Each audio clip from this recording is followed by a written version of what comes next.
नमस्कार साथियों, स्वागत है आपका आपके अपने यूट्यूब चैनल कृषि फॉरएवर में। साथियों, अनियमित कर्मचारियों को लेकर एक न्यूज निकल कर सामने आ रही है और रायपुर के बूढ़ा तालाब स्थल में सभी अनियमित कर्मचारियों ने दिवंगत श्री वानखेड़े जी को कैंडल मार्च निकालकर श्रद्धांजलि दी और सरकार के खिलाफ नारेबाजी की। और सरकार के द्वारा विगत में एक आदेश निकाला गया था वन कर्मचारियों के लिए, उसमें सभी विभाग के अनियमित संविदा एवं दैनिक वेतनभोगी कर्मचारियों के लिए आदेश निकाला गया था, जिसमें कहा गया था कि जो भी कर्मचारी कार्यालय से लंबे समय से अनुपस्थित हैं उनको तत्काल सेवा उनकी समाप्त की जाए और उनके स्थान पर नए कर्मचारियों की भर्ती कर ली जाए। मैं अभी आगे आपको उस आदेश के बारे में बताऊंगा और आदेश भी आपको दिखाऊंगा मैं। तो सरकार से कर्मचारियों ने मांग की कि दिवंगत श्री वानखेड़े जी को 50 लाख रुपए की सहायता राशि और उनके परिवार को एक पक्की नौकरी दी जाए। तो आप देख सकते हैं स्क्रीन पर ये आदेश सरकार के द्वारा निकाला गया था। इसमें क्या बोला सरकार ने, जनहित के कार्य को निरंतर बनाए रखने के लिए, और इसमें बोला गया था कि संविदा अनियमित और दैनिक वेतनभोगी कर्मचारी जो लंबे समय से अपने कार्य पर अनुपस्थित हैं और या अनुपस्थित हैं या फिर हड़ताल में हैं, तो उनकी सेवा समाप्त करके उनके स्थान पर नए कर्मचारियों की भर्ती कर ली जाए और उनको कार्य से निकाल देने का आदेश सरकार ने जारी किया था।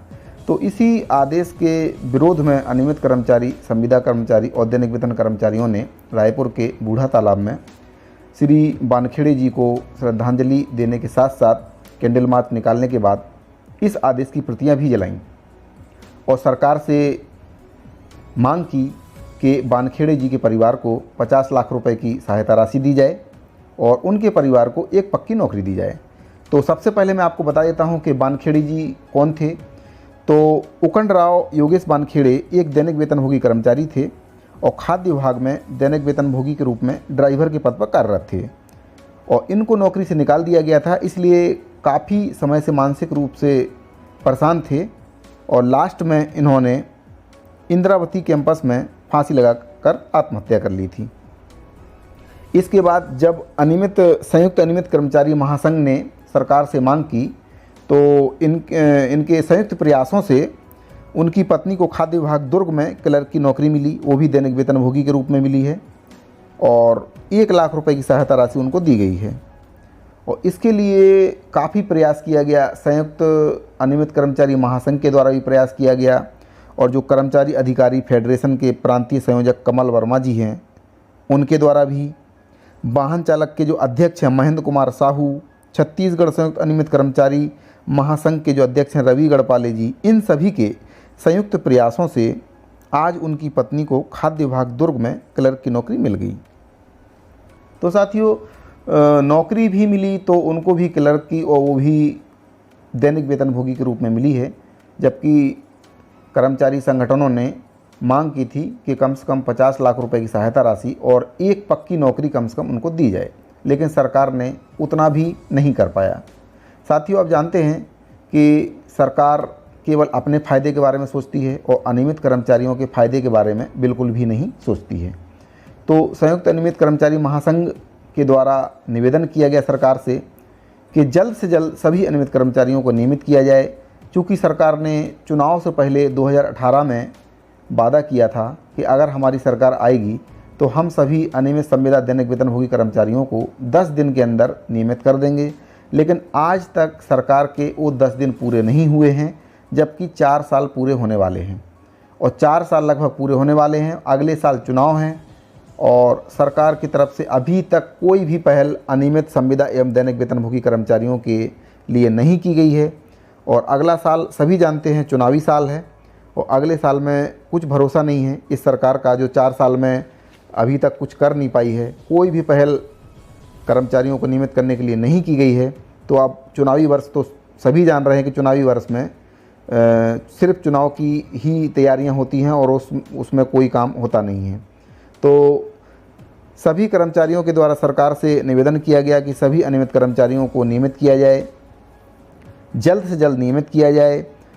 इन सभी अनियमित कर्मचारियों में संविदा अनियमित, दैनिक वेतनभोगी, प्लेसमेंट कर्मचारी, मनरेगा कर्मचारी, वन कर्मचारी, विद्या मितान, विद्युत संविदा कर्मचारी, बिजली विभाग के ठेका कर्मचारी और भी कई प्रकार के ABDS कर्मचारी, कई प्रकार के कर्मचारी इसमें शामिल थे कैंडल मार्च में। और इनके द्वारा रायपुर के बूढ़ा तालाब स्थल पर कैंडल मार्च निकालकर श्री वानखेड़े जी को विनम्र श्रद्धांजलि दी गई।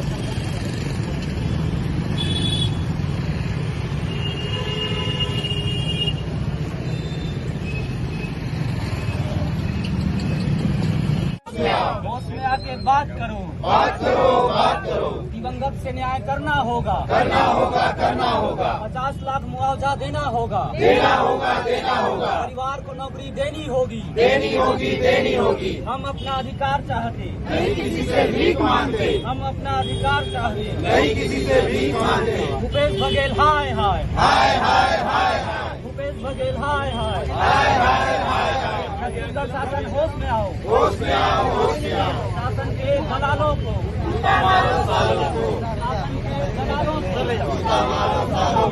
भारत माता की जय, भारत माता की जय।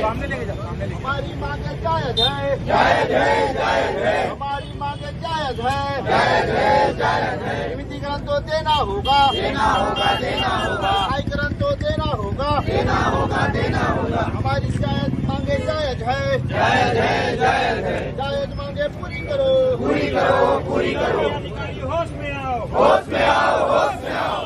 अधिकारी होश में आओ, होश में आओ, होश में आओ। के अधिकारी होश में आओ, होश में आओ, होश में आओ। भारत माता की जय, भारत माता की जय, भारत माता की जय।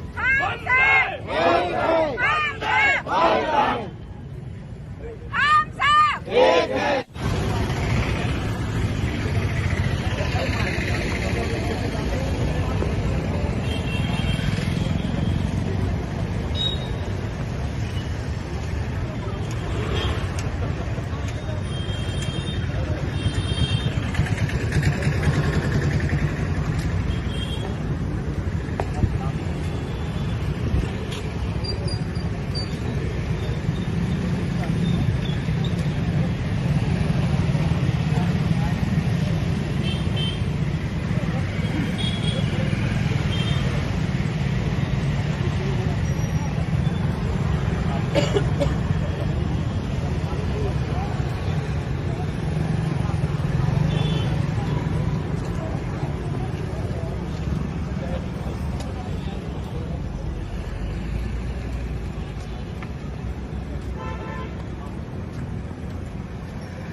का समय सारणी स्कूल स्तर पर ही तैयार करें।